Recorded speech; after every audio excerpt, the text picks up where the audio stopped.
연금 때문에 시작한 국제결혼. 진짜 목적은 25년 전 사라진 아이였다. 사람들은 말합니다. 노후 국제결혼은 결국 돈 때문이라고. 연금 하나 보고 시작한 결혼이라고. 하지만 이 이야기는 다릅니다. 한 남자가 연금을 내밀며 결혼을 제안했을 때 그 여자는 이미 25년 전 사라진 한 아이의 이름을 알고 있었습니다.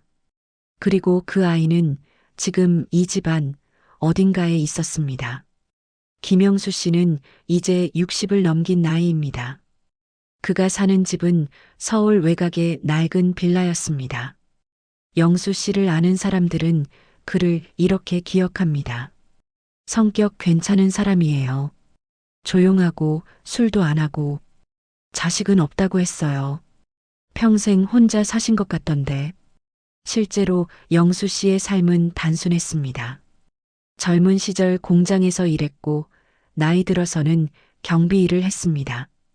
꼬박꼬박 연금 넣은 것밖에는 모은 돈은 없었지만 빚도 없었습니다. 그리고 매달 연금 115만 원이 통장에 들어왔습니다. 2023년 가을 영수 씨는 결정을 내렸습니다. 결혼 중개업체를 찾아간 것입니다. 상담사는 놀라지 않았습니다. 요즘 이런 남성들이 많다는 듯 서류를 꺼내 보였습니다. 60을 넘기셔서 솔직히 조건이 좋은 편은 아니세요. 그래도 연금이 있으시니까 관심 있으신 분들 계실 겁니다. 영수 씨는 고개를 끄덕였습니다. 사랑은 바라지 않습니다. 그냥 말동무 하나 있으면 좋겠어요. 연금은 나눌 수 있습니다. 그는 솔직했습니다. 병원 갈 때 옆에 누군가 있으면 좋겠다는 생각을 했습니다. 일주일 후 사진 한 장이 왔습니다. 베트남 여성이었습니다. 이름은 응우옌티란. 41살. 사진 속 그녀는 웃고 있지 않았습니다. 표정이 딱딱했고 눈빛은 어딘가 먼 곳을 보고 있는 것 같았습니다. 상담사가 말했습니다. 이분은 조건이 까다로워요. 연금 액수, 건강 상태, 집 위치까지 다 확인하시거든요. 근데 영수 씨 조건 보시더니 만나보겠대요. 영수 씨는 이상하다고 생각했습니다. 자기보다 조건 좋은 남자들이 많을 텐데 왜 자신을 선택했을까? 하지만 묻지 않았습니다. 어차피 결혼이란 게 서로의 필요가 맞아떨어지는 거라고 생각했으니까요. 첫 만남은 조용한 카페에서 이루어졌습니다. 란 씨는 시간 정확히 맞춰왔습니다. 화장기 없는 얼굴, 낡았지만 깨끗한 옷차림. 그녀는 앉자마자 물었습니다. 연금 정말 115만 원 맞습니까? 영수 씨는 통장을 보여줬습니다. 네, 여기 있습니다. 란 씨는 꼼꼼히 확인했습니다. 입금 내역, 날짜, 금액. 집은 전세입니까? 월세입니까? 낡았지만 제가 산 집입니다. 란 씨는 계산기를 두드렸습니다. 수입과 지출을 따지는 것 같았습니다. 영수 씨는 속으로 생각했습니다. 역시 돈 때문에 오는 거구나. 하지만 란 씨의 다음 질문은 달랐습니다. 자식? 정말 없습니까? 네. 평생 혼자 살았어요. 형제는요? 다 연락 끊었습니다. 오래전에 란 씨의 눈빛이 잠깐 흔들렸습니다. 뭔가 확인하려는 듯한 표정이었습니다. 병원 자주 다니십니까? 요즘 당뇨 때문에 한 달에 한 번. 예전에는요? 큰 병원, 입원 같은 거. 영수 씨는 고개를 갸웃했습니다. 왜 그런 걸 물어보시나요? 란 씨는 대답하지 않았습니다.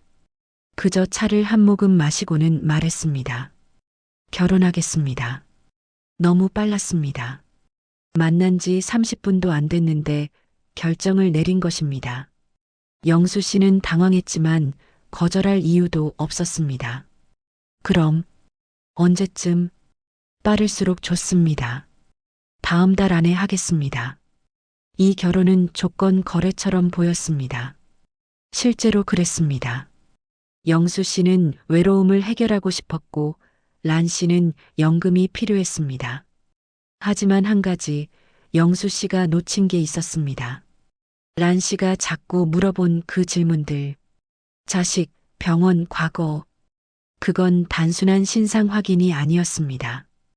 혼인신고는 살아보고 6개월쯤 후에 하기로 합의했습니다. 란 씨는 그날 바로 영수 씨의 집으로 들어왔습니다. 짐은 캐리어 하나가 전부였습니다. 옷 몇 벌, 화장품 조금, 그리고 낡은 가방 하나. 영수 씨는 작은 방을 내줬습니다. 여기 쓰세요. 불편하시겠지만. 란 씨는 고개를 저었습니다. 괜찮습니다. 그녀는 짐을 풀지 않았습니다.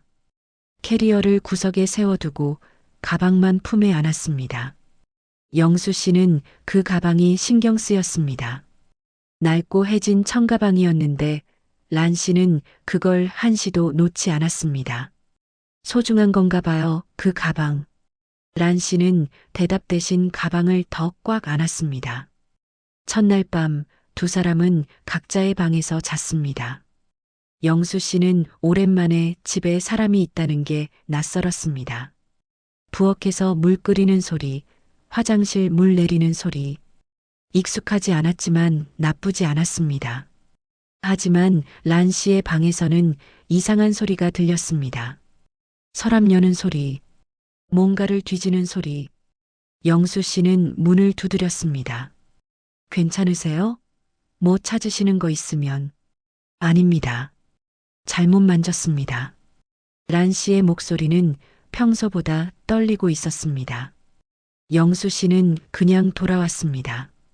첫날부터 의심하고 싶지 않았으니까요. 다음 날 아침 란 씨는 일찍 일어나 밥을 했습니다. 김치찌개와 밥. 간단했지만 맛있었습니다. 잘 먹겠습니다. 영수 씨가 숟가락을 들었을 때 란 씨가 물었습니다. 예전에 아이를 키운 적은 없습니까? 숟가락이 멈췄습니다. 왜 그런 걸 물어보세요? 그냥 궁금해서요. 없습니다. 아까도 말했잖아요. 란 씨는 고개를 끄덕였습니다. 하지만 표정은 믿지 않는다는 듯 했습니다. 영수 씨는 불쾌했습니다. 내가 거짓말하는 것 같습니까? 아닙니다.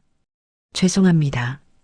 란 씨는 사과했지만 눈빛은 여전히 뭔가를 찾고 있었습니다.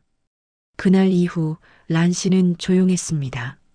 말을 거의 하지 않았고 집안일을 묵묵히 했습니다.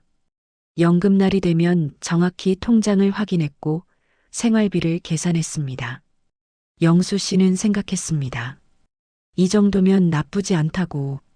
하지만 한 가지 계속 신경 쓰이는 게 있었습니다. 란 씨가 자주 보는 그 가방, 그리고 가끔 혼자 있을 때 꺼내보는 낡은 종이들. 영수 씨는 우연히 봤습니다. 란 씨가 화장실에 간 사이 탁자 위에 펼쳐진 서류를. 그건 주민등록 초본이었습니다. 자기 이름으로 된 20년 전 주소가 적혀 있었습니다. 결혼한 지 2달이 지났습니다. 영수 씨와 란 씨의 생활은 규칙적이었습니다. 아침 6시 란 씨가 먼저 일어나 밥을 했습니다. 영수 씨는 7시에 일어나 식사를 했습니다. 말은 많지 않았지만 불편하지도 않았습니다. 낮에는 각자의 시간을 보냈습니다. 영수 씨는 가끔 경로당에 나갔고 란 씨는 집에 있었습니다. 겉으로 보기엔 평범한 노부부였습니다. 하지만 영수 씨는 점점 이상함을 느끼기 시작했습니다. 란 씨가 자꾸 과거를 물어봤습니다. 젊었을 때 어디 살았습니까? 일은 뭐 했습니까? 병원, 큰 병 앓은 적 있습니까? 처음엔 그냥 관심이라고 생각했습니다. 부부라면 서로의 과거를 알고 싶은 게 당연하니까요. 하지만 란 씨의 질문은 달랐습니다. 구체적이고 집요했습니다. 1998년에는 어디 살았습니까? 왜 하필 그 애를 물어보세요? 그냥 제가 한국 온 게 그때라서요. 란 씨는 얼버무렸지만 영수 씨는 알았습니다. 거짓말이라는 걸. 란 씨가 한국에 온 건 2015년이었습니다. 결혼중개업체 서류에 그렇게 적혀 있었으니까요. 영수 씨는 대답했습니다. 그때는 인천에서 살았어요. 공장 기숙사. 란 씨는 즉시 물었습니다. 혼자였습니까? 네. 정말 혼자였습니까? 영수 씨는 짜증이 났습니다. 왜 자꾸 그걸 물어봅니까? 내가 거짓말쟁이로 보입니까? 아닙니다. 죄송합니다. 란 씨는 또 사과했습니다. 하지만 다음 날 또 물었습니다. 병원 기록 볼 수 있습니까? 왜요? 건강 확인하려고요. 당신 당뇨약 잘 챙겨 먹어야 하니까. 그럴듯한 이유였습니다. 영수 씨는 병원 기록을 보여줬습니다. 최근 2년치 진료네요. 하지만 란 씨는 그걸로 만족하지 않았습니다. 더 오래된 것은요? 왜 그게 필요합니까? 혹시 큰 병 알았으면 알아야 하니까요. 영수 씨는 고개를 저었습니다. 그런 거 없어요. 나는 평생 건강했어요. 란 씨의 눈빛이 흔들렸습니다. 실망한 것처럼 보였습니다. 그날 밤 영수 씨는 잠이 오지 않았습니다. 란 씨의 행동이 계속 머릿속을 맴돌았습니다. 그는 조용히 일어나 거실로 나왔습니다. 란 씨의 방에서 불빛이 새어나왔습니다. 문틈으로 살짝 들여다봤습니다. 란 씨는 바닥에 앉아 있었습니다. 그 앞에는 서류들이 펼쳐져 있었습니다. 영수 씨의 주민등록 초본, 병원 진료 기록 사본, 그리고 신문 스크랩, 낡고 누렇게 바랜 신문이었습니다. 영수 씨는 눈을 가늘게 떴습니다. 기사 제목이 보였습니다. 인천공단 인근 신생아 유기 사건, 1998년 11월 기사였습니다.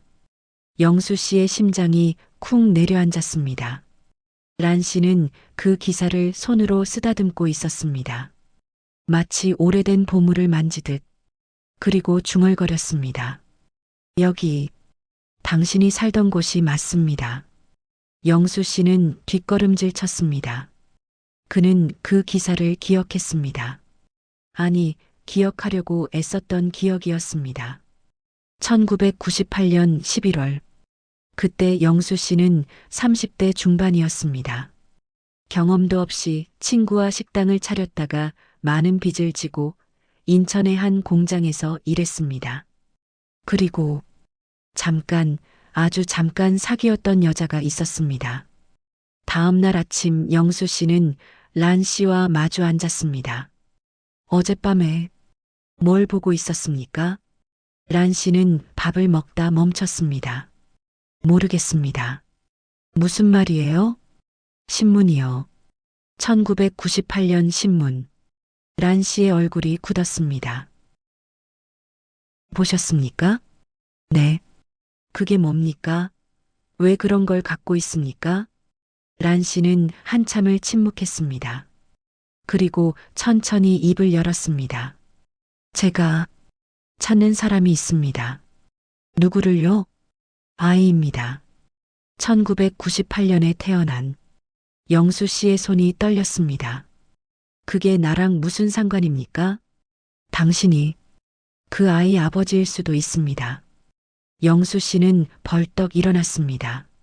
무슨 소리를 하는 겁니까? 나는 아이 없어요. 알고 있습니다. 그럼 왜? 모르고 있었을 수도 있으니까요. 란 씨는 가방에서 사진 한 장을 꺼냈습니다. 여자 사진이었습니다. 20대 중반으로 보이는 이 사람 아십니까? 영수 씨는 사진을 봤습니다. 심장이 멎는 것 같았습니다. 미희. 그는 그 이름을 25년 만에 입 밖으로 꺼냈습니다. 란 씨의 눈이 커졌습니다. 아시는군요. 영수 씨는 주저앉았습니다.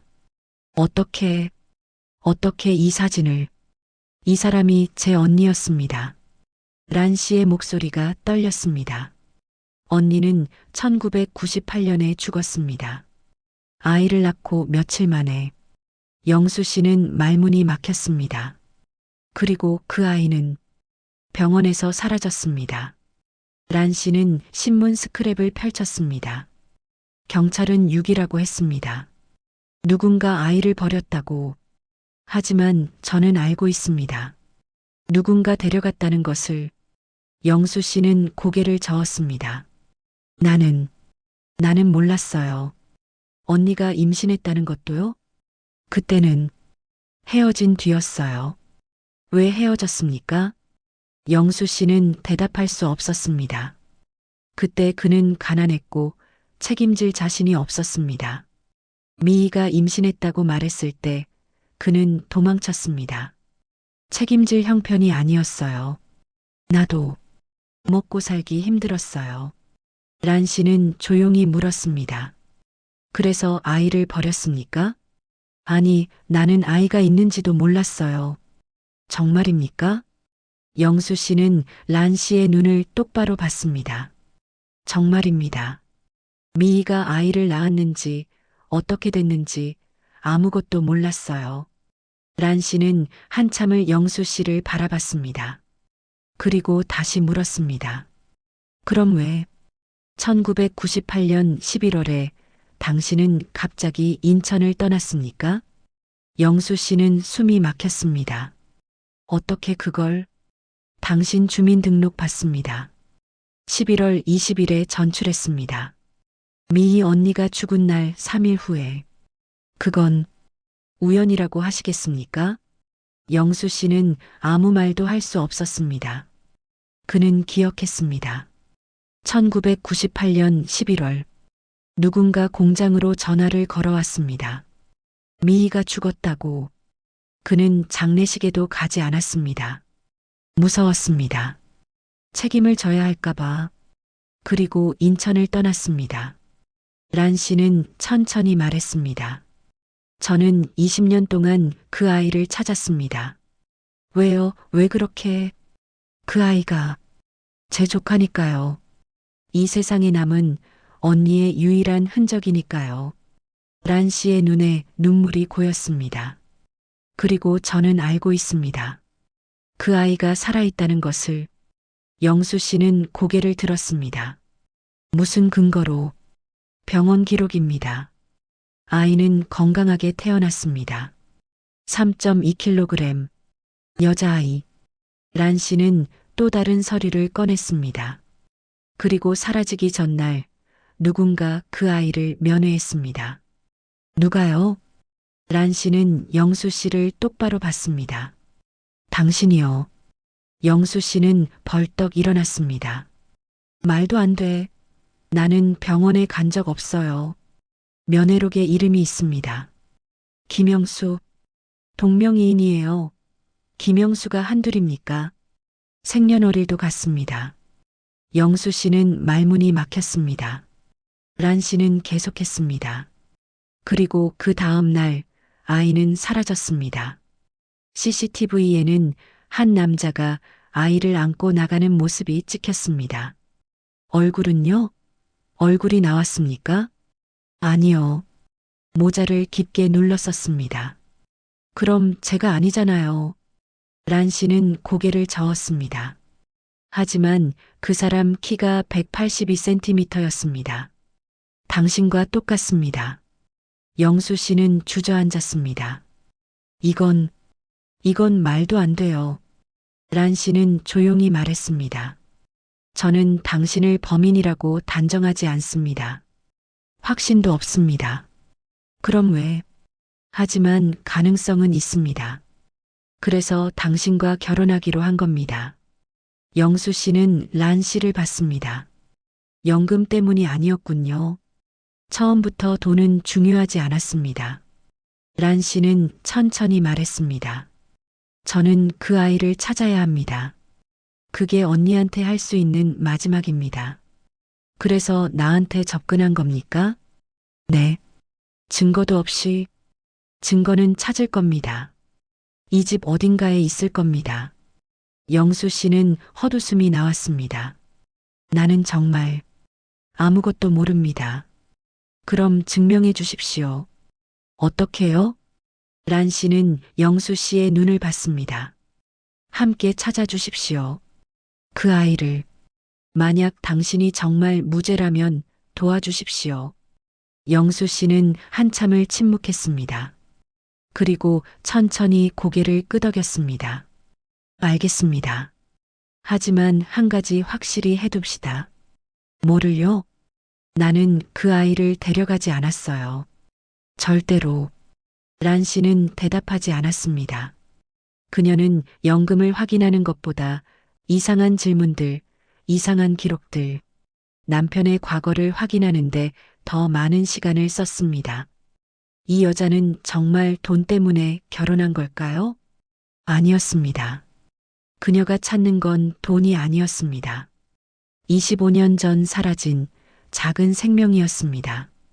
그리고 그 생명은 지금 이 집안 어딘가의 비밀 속에 숨어 있었습니다. 영수 씨는 밤새 잠을 이루지 못했습니다. 란 씨가 보여준 서류들이 머릿속을 떠나지 않았습니다.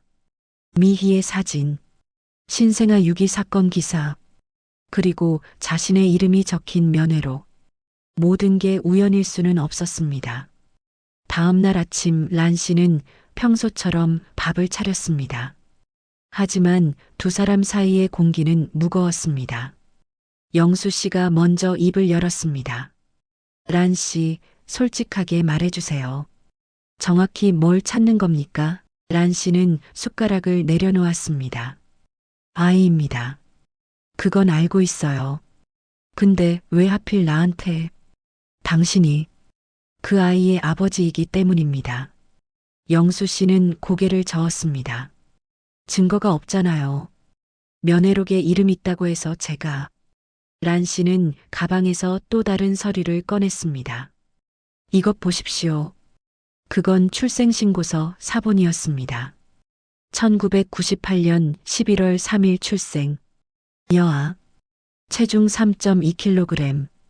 어머니 이름 박미희. 그리고 아버지라는 비어 있었습니다.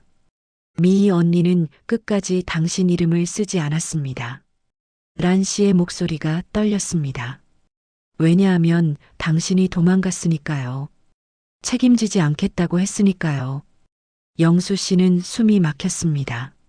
하지만 언니는 병원비 영수증에 당신 이름을 적어놨습니다. 란 씨는 낡은 영수증을 펼쳤습니다. 거기에는 연필로 희미하게 적힌 글씨가 있었습니다. 김영수, 아이 아빠. 영수 씨의 손이 떨렸습니다. 언니는 죽기 전까지 당신을 기다렸습니다. 당신이 돌아올 거라고 믿었습니다. 나는 몰랐어요. 알려고 하지 않았죠.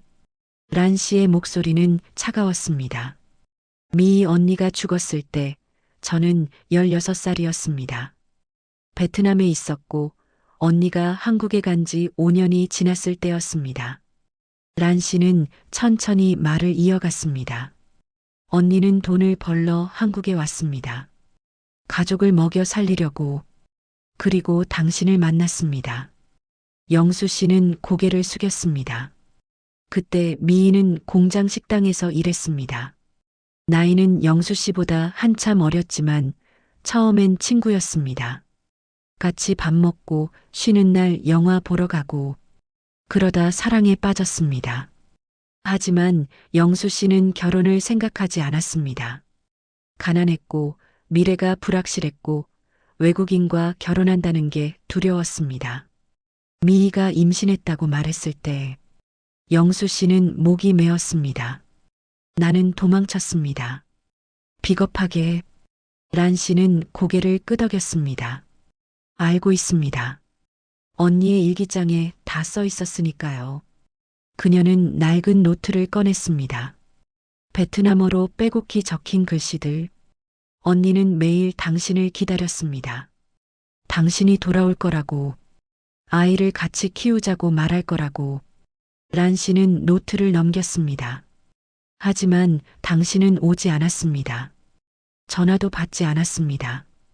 영수 씨는 얼굴을 손으로 가렸습니다. 언니는 혼자 아이를 낳았습니다. 공장 기숙사에서 쫓겨나 쪽방에서 란 씨의 목소리가 점점 작아졌습니다. 그리고 출산 후유증으로 죽었습니다. 영수 씨는 아무 말도 할 수 없었습니다. 아이는 보호자도 없이 신생아실에 남겨졌습니다. 란 씨는 병원 기록을 펼쳤습니다. 그런데 11월 15일 누군가 그 아이를 면회했습니다. 그게 제가 아니라니까요. 영수 씨는 소리쳤습니다. 그럼 누굽니까? 란 씨가 차갑게 물었습니다. 당신과 같은 이름, 같은 생년월일, 같은 키. 그런 사람이 또 있습니까? 영수 씨는 대답할 수 없었습니다. 란 씨는 계속했습니다. 그리고 그 다음 날 아이는 사라졌습니다. 경찰은 뭐라고 했습니까? 유기 사건이라고 했습니다. 하지만 저는 믿지 않았습니다. 란 씨는 또 다른 서류를 꺼냈습니다. 왜냐하면 2주 후 그 아이가 입양기관에 등록됐으니까요. 영수 씨는 고개를 들었습니다. 입양이요? 네. 해외 입양. 란 씨는 서류를 영수 씨 앞에 밀었습니다. 거기에는 입양기관의 도장과 날짜가 찍혀 있었습니다. 1998년 11월 30일. 누가 입양을 보냈습니까? 익명이었습니다. 하지만 입양 동의서에는 친부의 서명이 필요했습니다. 란 씨는 동의서 사본을 보여줬습니다. 거기에 적힌 이름 김영수, 영수 씨는 그 서명을 봤습니다. 자신의 이름이었지만 필체가 달랐습니다. 이건 제 글씨가 아닙니다. 위조됐을 수도 있습니다. 그럼 누가 왜? 란 씨는 한참을 침묵했습니다. 그리고 천천히 말했습니다. 그게 제 가족이었습니다. 영수 씨는 얼어붙었습니다. 무슨 말입니까? 미희 언니가 죽고 저희 어머니가 한국에 왔습니다. 아이를 데려가려고. 란 씨의 목소리가 떨렸습니다. 하지만 아이는 이미 사라진 뒤였습니다. 어머니는 미친 듯이 찾았습니다. 그래서요? 그러다 입양 기관을 알게 됐습니다. 그리고 거래를 했습니다. 영수 씨는 숨을 죽였습니다. 어떤 거래요? 돈을 받고 아이의 행방을 추적하지 않기로. 란 씨는 눈물을 흘렸습니다. 어머니는 가난했습니다. 베트남에 남은 가족들을 먹여 살려야 했습니다.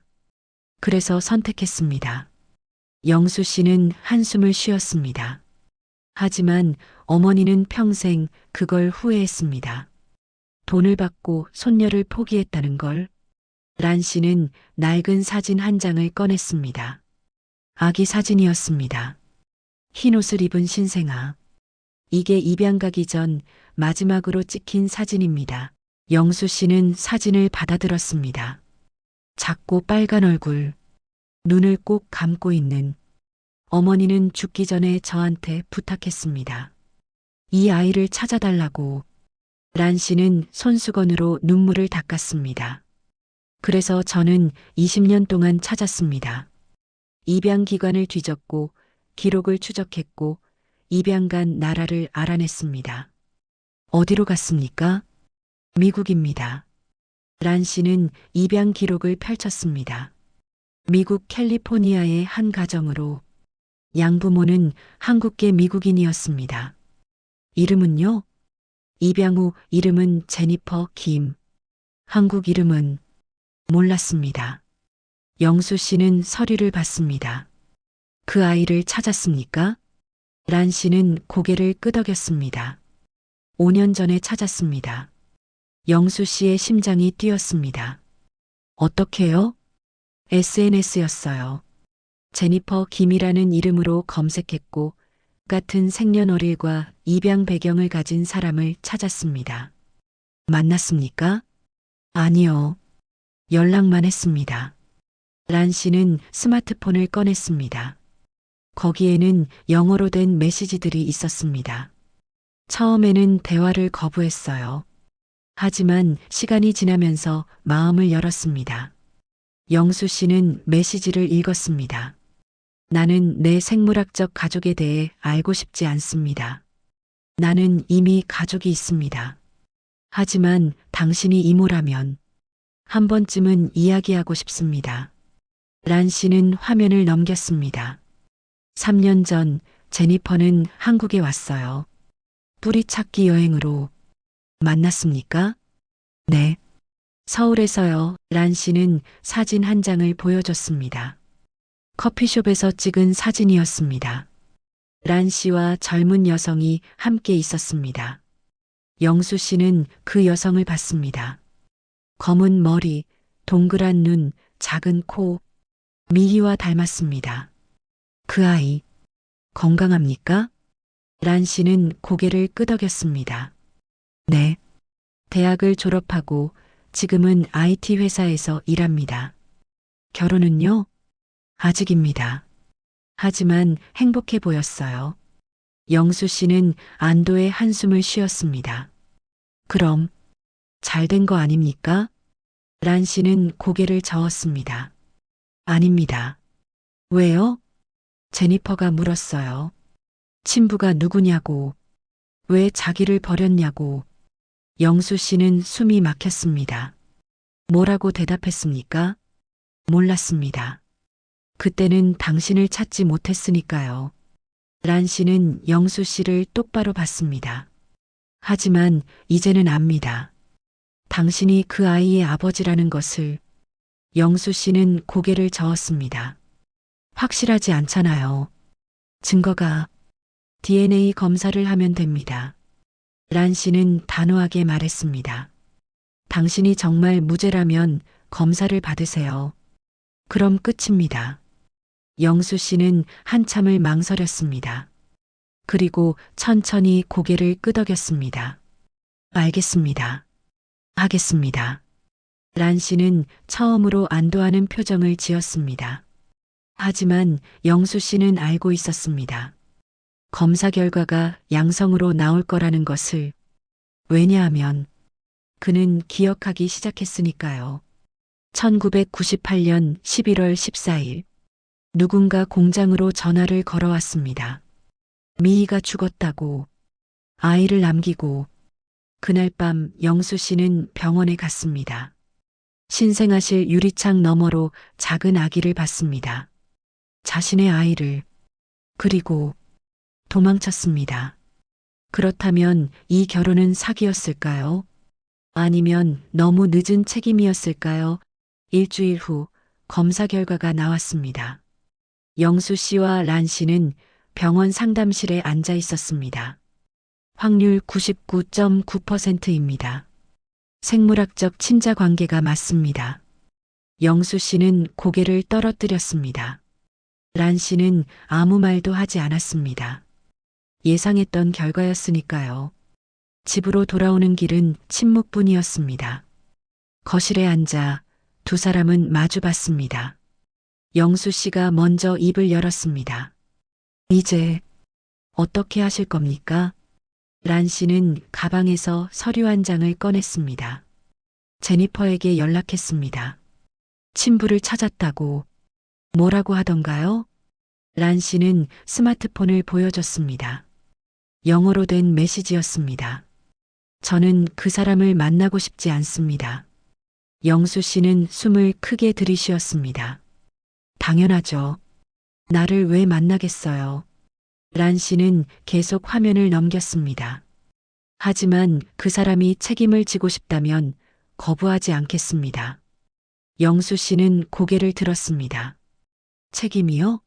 지금 와서 무슨. 법적 책임입니다. 란 씨는 또 다른 서류를 꺼냈습니다. 한국법에 따르면 생물학적 부모는 성인이 된 자녀에게도 일정 부분 책임이 있습니다. 무슨 책임입니까? 양육비 소급, 그리고 정서적 배상. 영수 씨는 서류를 받아 읽었습니다. 거기에는 변호사 의견서가 첨부되어 있었습니다. 이건 소송 준비입니까? 아닙니다. 란 씨는 고개를 저었습니다. 제니퍼는 돈을 원하지 않습니다. 다만 책임을 인정받고 싶어 합니다. 어떻게요? 공식적으로 사과하고 가족 관계를 인정하는 것. 영수 씨는 한참을 서류를 봤습니다. 그리고 천천히 말했습니다. 저는 돈이 별로 없습니다. 알고 있습니다. 연금이 전부입니다. 그것도 알고 있습니다. 란 씨는 조용히 말했습니다. 하지만 당신이 가진 게 그것뿐이라도 책임을 나눠야 합니다. 영수 씨는 고개를 끄덕였습니다. 알겠습니다. 그는 작은 금고를 열었습니다. 거기에는 통장 하나와 도장, 그리고 몇 장의 서류가 있었습니다. 이게 제 전 재산입니다. 영수 씨는 통장을 펼쳤습니다. 잔액은 800만 원. 이건 장례비로 쓰려고 손대지 않고 보관한 겁니다. 그는 도장을 꺼냈습니다. 절반을, 아니, 전부를 제니퍼에게 주겠습니다. 란 씨는 손을 저었습니다. 전부는 필요 없습니다. 하지만 당신도 살아야 하잖아요. 절반이면 될 것 같아요. 영수 씨는 고개를 숙였습니다. 그리고 연금입니다. 그는 연금 통장을 꺼냈습니다. 매달 115만 원. 이것도 나눠야겠죠. 란 씨는 대답하지 않았습니다. 영수 씨는 계속했습니다. 절반씩 나눠서 제니퍼에게 송금하겠습니다. 제가 죽을 때까지. 그럼 당신은 어떻게 살 겁니까? 남은 돈으로도 살 수 있습니다.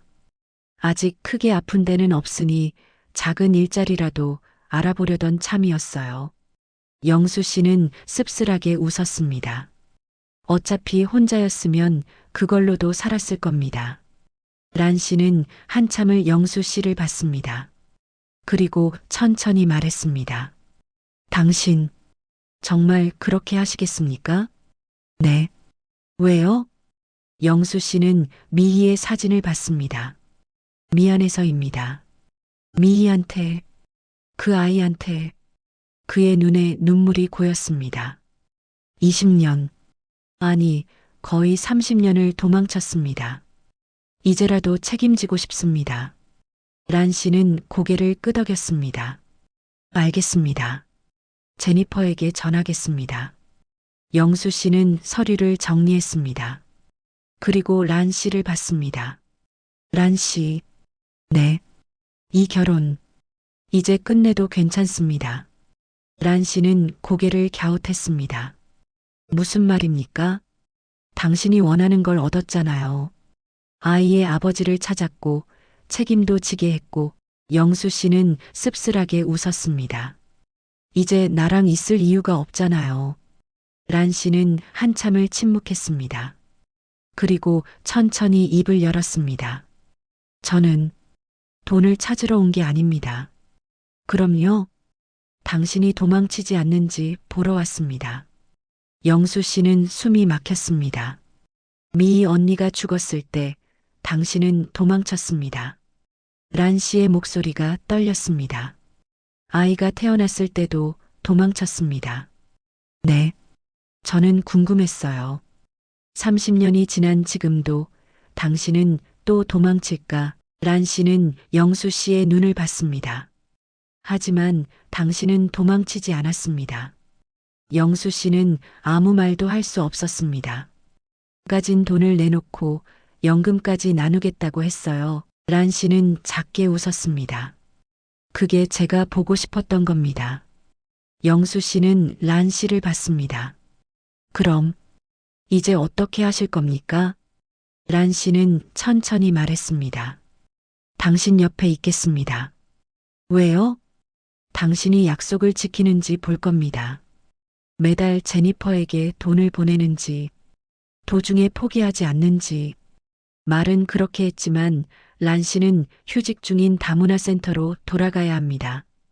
란 씨는 영수 씨의 손을 잡았습니다. 그리고 미희 언니가 사랑했던 사람이 어떤 사람인지 알고 싶습니다. 영수 씨는 눈물을 흘렸습니다. 저는 좋은 사람이 아닙니다. 알고 있습니다. 비겁하고 무책임하고 그것도 알고 있습니다. 란 씨는 작게 웃었습니다. 하지만 이제는 다르잖아요. 두 사람은 한참을 아무 말 없이 앉아 있었습니다. 그리고 영수 씨가 물었습니다. 제니퍼는 언젠가 저를 만나주려나요? 모르겠습니다. 란 씨는 솔직하게 말했습니다. 하지만 당신이 계속 책임을 진다면 언젠가는 마음을 열 수도 있겠죠. 그럴까요? 네.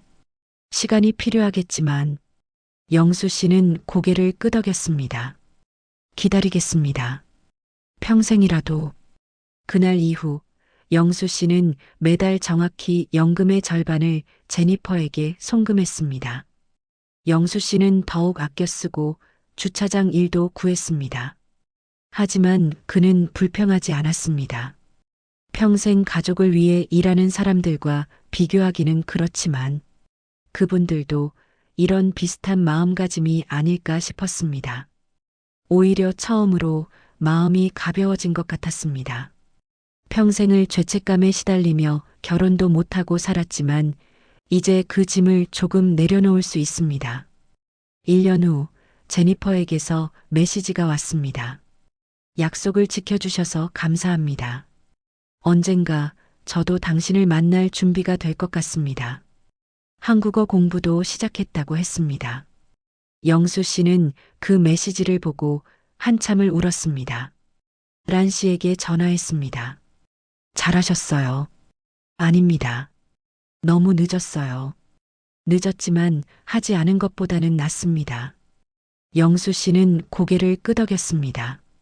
너무 늦게라도 책임을 선택한 한 사람, 그리고 그 사람이 도망치지 않는지 지켜본 한 사람, 두 사람의 이야기였습니다. 거실 창가에는 미희의 사진이 놓여 있었습니다. 그 옆에는 제니퍼의 사진도 함께. 영수 씨는 매일 아침 그 사진들에게 말했습니다. 미안해. 그리고 고마워. 정답은 없었습니다. 다만 확실한 것은 두 사람 모두 자신이 찾던 것을 얻었다는 것입니다.